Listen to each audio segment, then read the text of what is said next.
I got an invitation with my DNA test.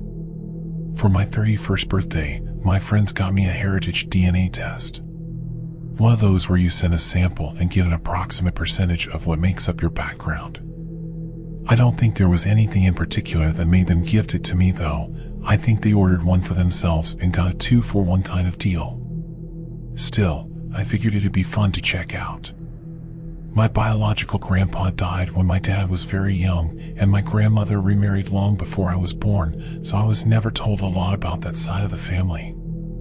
I'd always been a bit of a sickly child, so I'd been wary about looking too closely at my family and health history, but I figured this couldn't hurt. So I filled out the form, provided the sample, and sent it on its way. Then I just sort of forgot about it. When I finally got the results, it came with a few surprising revelations. While the majority of my heritage was entirely predictable, there was an 11% splash of something called the Northern Scandinavian Blue Hill tribe. I asked my parents about it. While my mother had no idea what the Blue Hill tribe was, she was pretty sure it wasn't from her side of the family. My dad was equally confused. Sure, he didn't know much about his biological father, but he knew for a fact that the man was from Oklahoma. His mom, on the other hand, was Minnesotan. Dad got curious and ordered his own test within the hour. As I ended the call and boxed the packaging up, something fell out. A sturdy envelope made of thin navy blue cardboard and sealed with a sunflower emblem. It had a mild chemical smell to it, like a sweet ammonia. At first I thought it was going to be some kind of special offer, much like what got me that test in the first place, but after turning it over I could see it was addressed directly to me in handwritten cursive. It read, "Dear name, congratulations on your recent result.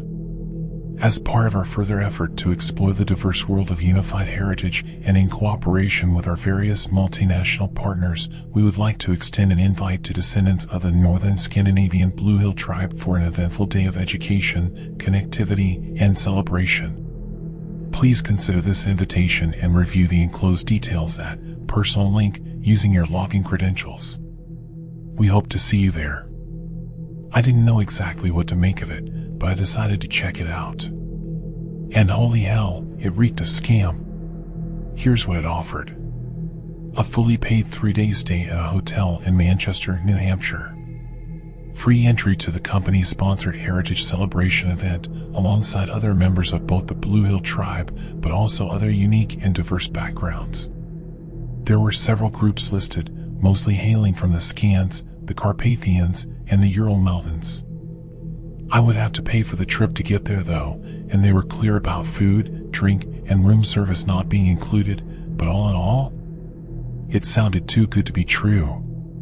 After several hours of trying to find my way through customer service websites, I finally got a hold of an actual service rep over the phone. At first they seemed to have no idea what I was talking about, but when I referenced a personal case number at the bottom of the envelope, they referred me to a special events manager. This manager, in turn, confirmed everything. I know, they laughed. I know how it sounds, but this is actually a sort of golden ticket thing. It's a biennial event and part of a charity effort, so there's a tax incentive for us as well. If you can make it, I'd recommend checking it out. We got some event photos on our website for reference. I did as she suggested, and I gotta say, I was convinced. I accepted. My flight arrived on the morning of the first event day, about 3 hours ahead of opening. I had an uneventful early check-in, spotting the locked doors through the lobby. There were a few posters marking the Heritage Celebration event, and there were already a couple of people roaming the halls outside, but I decided to catch my breath a bit before the doors opened. I got to my room and clocked out for a couple of hours. I double-checked the event schedule on my phone, making mental notes of the various talks, guided tours, luncheons, dinners, and get-togethers. It was a full 2-day event. I was surprised at just how much there was to do, considering the event was intended for no more than a couple of hundred people at most. Still, I couldn't complain. But just as I drifted off for a nap, I got a notification on my phone. A text from my dad, Apparently, he'd recently gotten his results back. Strangely enough, he didn't have any percentage of the Northern Scandinavian Blue Hill tribe in his genetic makeup. Maybe my mom wasn't as southern as she thought? Once the doors opened, there were about 100 people walking about. Some looked like average Joe nobodies, others were clearly some kind of corporate representative. I could tell at least 6 different accents just by walking around, and a couple of foreign languages. There were a few booths to check out, mostly advertising various new services and products by the company behind the DNA test, but also one that was just information about various forgotten or unusual tribes. Going through the pamphlets, I couldn't find one about the Blue Hill tribe, so I decided to ask the service rep behind the counter. "Blue Hill?" he said, raising an eyebrow. "I'm not sure." Another rep whispered something in his ear, and he nodded. "Right," he corrected. "We don't have any reading material on that subject, but, I think there's an info session. Should be part of the Tribes of the North meetup." I double-checked the schedule again and made my way to a couple of events. The Tribes of the North meetup was an after-dinner event, part of the late-night off-hours socializing thing they tried to get going. I spent the afternoon listening in on various other topics, trying to pass the time. There was a speaker on the topic of nomadic North American tribes, as well as a workshop about forgotten languages. It was all interesting in its own way, but I found myself drifting away just after lunchtime. I had to take a rest around 3 p.m. because of an upset stomach, a relic from my sickly past. Later, I took a walk around town and had a decent meal at a local restaurant before I headed back to the hotel. I was a few minutes late to the meetup. There were about 24 people there in total. We didn't really have any common features. We had different skin, hair, eyes, and we were all from different parts of the US. A couple of them were Canadian, and there was this one guy from the Philippines. It was pretty clear who the event organizer was though, a chipper young woman in a black pantsuit with a company logo pin and a digital clipboard. She went around the room, confirming that everyone was a member of the Blue Hill.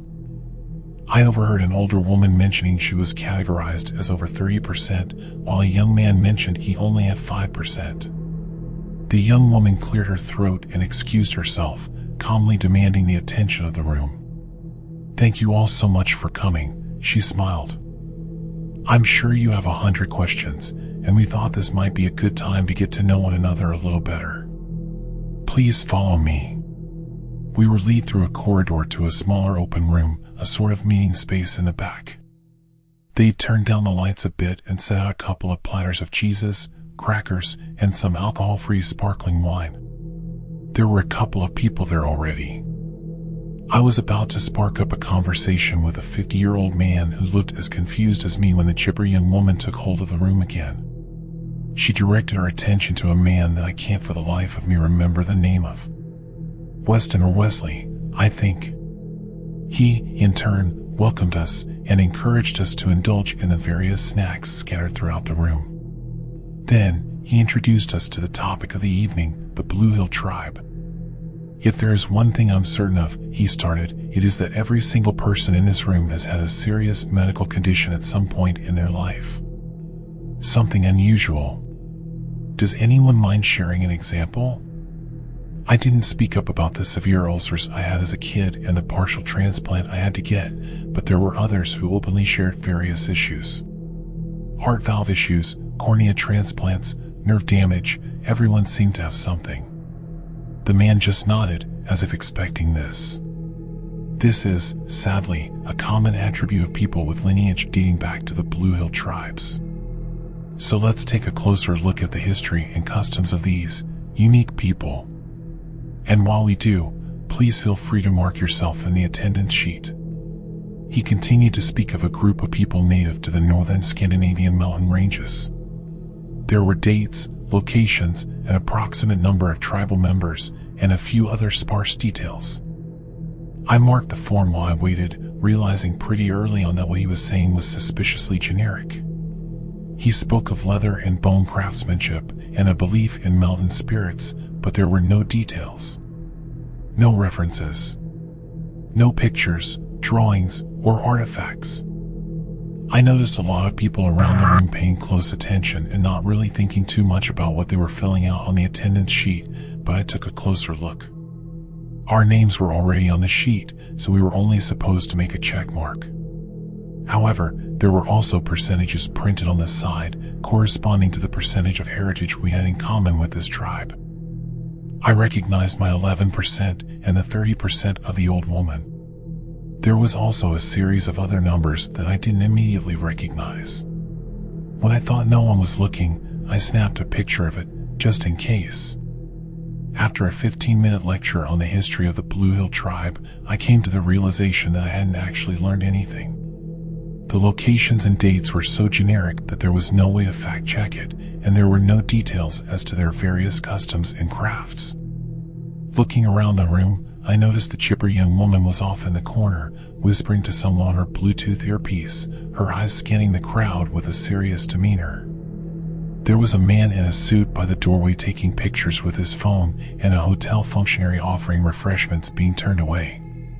This was clearly a private matter and of great interest to the company. For some reason, I snapped to attention as the room applauded. The lecture came to an end, and we were given some time to mingle, but not without another reminder to make a mark on the attendance sheet. My family's Secret Santa event went horribly wrong this year. The Secret Santa gift exchange in my family has always been a cursed tradition. Love it or hate it, it's a part of our holidays. We have a large family, around 30 people altogether. And we play a version of the game where you can steal each other's presents. Things have gotten heated in the past, even downright nasty at times, but this year it's really gotten out of hand. Let me start from the beginning. We were all gathered around the Christmas tree at my cousin Jessica's house. It was Christmas Eve, since that's when our family has always gotten together to celebrate. A turkey dinner had been consumed and desserts were now arranged on the dining room table. The desserts looked delicious, but were untouched. We were all too nervous about what was going to happen next. A few people were drinking coffee or beer, while others had wine glasses in their hands and were swirling them thoughtfully, releasing tannins and building tension. There was a strange feeling in the room. An animosity and a lurking hatred which was underlying the entire event, a symphony of snark and cynicism building to a crescendo of contempt.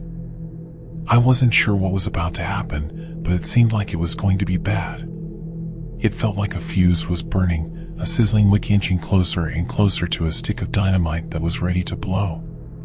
Time for Secret Santa, my cousin Jessica announced, entering the room with a stocking in her hands, full of numbers written on little pieces of paper. Remember, you can only pick a present if you brought a present with you. Anybody who skimped out on gifts doesn't get to play. I'm looking at you, Noel. My brother looked down at his shoes and muttered something incomprehensible. He had tried to pull the same thing last year, hoping to get a free present without bothering to buy one. Classic Noel. Jessica went around the room with the stocking and everyone stuffed their hand inside to remove a number. Everyone except for Noel. He sat back and watched everything with a sour look on his face, drinking a beer. I watched as everyone pulled their numbers from the stocking, and as I did, I thought about all the horrible things they'd done. I couldn't help it, my family was a bunch of pricks. My Aunt Debbie removed a number and smiled with her annoying grin, then slurped some wine from her glass, smacking her lips and loudly enjoying afterwards, as she always did. Aunt Debbie had put my grandmother into a nursing home, stolen her house, and we were pretty sure she was spending all of her money. But we had no way of proving it, since she'd gotten my grandma to sign a power of attorney form before she'd been officially diagnosed with dementia. In other words, Aunt Debbie was not a very nice person. My Uncle Dave took out a number, then chugged his beer, belching loudly afterwards. Dave's sins were numerous and awful, including defrauding people and the government for disability, but he had done plenty worse than that as well. He was a drunk womanizer, an addicted gambler, and he had been arrested several times for driving under the influence. And those are just the things I can talk about publicly. My cousin Randy had been in and out of jail since he turned 16, mostly for beating people up at clubs and bars. He plucked a number out of the stocking, his 5 bulky gold rings reflecting the Christmas tree lights. He had once told me he wore all those rings because brass knuckles were illegal, but there was no law against wearing a bunch of rings and knocking someone's teeth out with those. I could go on, but the point is that everyone sitting around that Christmas tree was awful. And they all hated each other, and me, for various reasons. There was more than enough motive for a dozen murders. We began to exchange Christmas gifts and things got heated immediately. My cousin Chester had picked the number 1 from the stocking, meaning he got to go first. He opened a wrapped present containing a Henkel knife set, which he said was exactly what he wanted. He clutched the box to his chest protectively, his eyes darting around the room at the potential thieves who surrounded him. His sister, my cousin Jessica, stole the knife set 2 rounds later when it was her turn. It was part of the game, but still, Chester looked angry afterwards. Especially when he opened the next gift to replace it. It was a Nora Roberts book that looked like it had been gently used. Not quite as nice as the knife set. Who the frick brought this? Chester asked, shaking with rage. It was supposed to be a $50 value. Nobody would admit to the crime, and so the game continued. Chester was red in the face and looked ready to murder someone, but he didn't say another word about what had happened. I tried to look around the room and see if anyone was showing any emotion on their face, but they were all maintaining blank expressions. No one would admit they brought the used book, probably taking it from a dusty bookshelf at home so they could save $50. As the game continued, there were more baffling presents. Some were the proper value, but there were a few that were way cheaper than usual, like an ice pick and a hammer and a rusty old saw, but nobody would admit they had brought them. I saw a few suspicious glares cast around the room, but the game continued on. Finally ended, and the tension could be cut with a knife. Or a rusty saw blade. Everyone was glaring at everyone else, looking angry for various reasons.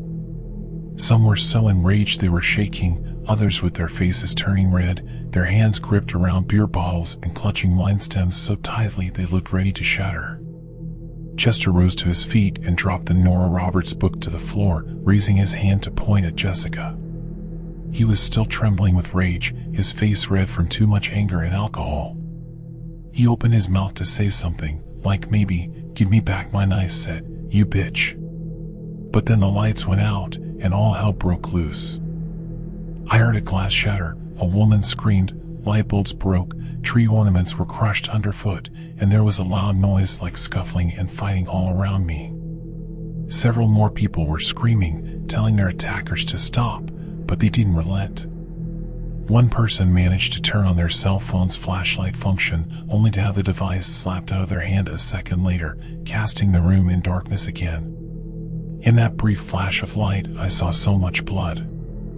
I could hear what sounded like someone's head being slammed into the ground over and over again, and that sent me running. I caught a glimpse of something strange which took me several minutes to register. At that moment, I just thought it was someone wearing a pair of round glasses, but later I would come to realize those were night vision goggles. At least one person had come prepared for this. They had known that the lights would go out, and when it would happen. Another scream could be heard, this time from a man, and I tried desperately to get out of the room, stumbling over people and furniture. I banged my knee hard against something which I at first mistook for a couch, but then realized was the back of someone's head. They fell to the floor and I accidentally stepped on their hand, feeling their bones crunch beneath my feet as I tried to escape. "What the frick?" my Uncle Dave yelled. "Whoops. Sorry." I called over my shoulder, diving into the entry hall. I landed on a pile of shoes and realized I was right beside the front door. I could easily get out and escape, then call the police. But then I tried the door handle and realized it was locked. Not only that, someone had removed the key which served to lock it from the inside. It had been installed when my grandma with dementia lived there to keep her safe, since she had run off once and nearly gotten killed. The problem was, without that key, there was no way to get the door open. Suddenly I heard a gunshot and ducked down, crawling away on all fours to try to get to cover. The basement was the safest bet, I realized. From there I could try the back door. Either that, or I could try to crawl out a window. As I raced down the stairs, I heard people screaming and howling in pain as they attacked one another. I had always joked that my family would kill each other over the holidays, but I never really thought it would happen. It turned out I didn't know them as well as I thought I did. When I got down to the basement, I checked the back door and found it was locked as well, with the same missing key predicament as the front door. Someone had planned all of this out, but who? I crossed the room to try the windows next, my mind racing as I tried to decide who was capable of all this. Chester? Aunt Debbie? Cousin Randy or Uncle Dave? Any of them seemed like possible suspects, but at the same time none of them felt right either. The windows were locked too, and not only that, they looked to be nailed shut with strange candy cane colored nails. Actually, on closer inspection, they were candy canes. Sharpened to a point and driven into the wood of the window panes haphazardly and at odd angles, as if done quickly and in a rage. This was all getting too strange. It felt like I was in a dream, a nightmare, and all I needed to do was pinch myself and I would wake up. Okay, that didn't work. From above me I heard the sounds of fighting dying down and bodies collapsing to the floor as if people were dropping dead one after another. My family was in the process of killing each other, I realized. And here I was, hiding in the basement like a coward. The longer I stood down there, cowering in fear, the more I tried to build up my courage to intervene. I needed to do something. I needed to stop all this. Christmas was supposed to be a time for families to get together and show how much they cared about each other. They weren't supposed to be murdering each other. Somehow, I had to stop them. To remind them that they really cared about each other. At least, the ones who were still alive. I crept up the stairs quietly, sticking to the outside of the steps to avoid making creaking sounds. My cell phone was in my hand and I turned on the flashlight function, hearing a sound from the kitchen to my right. It was a gurgling, choking sound. I looked to see my cousin Jessica had been hung from the fridge like a stocking above the fireplace on Christmas morning. She was hanging in place, her arms, legs, and torso secured with knives that had been driven through her and into the fridge door. Blood poured from her mouth and eyes as she tried to call for help unsuccessfully. Chester, I muttered, realizing it had to have been him.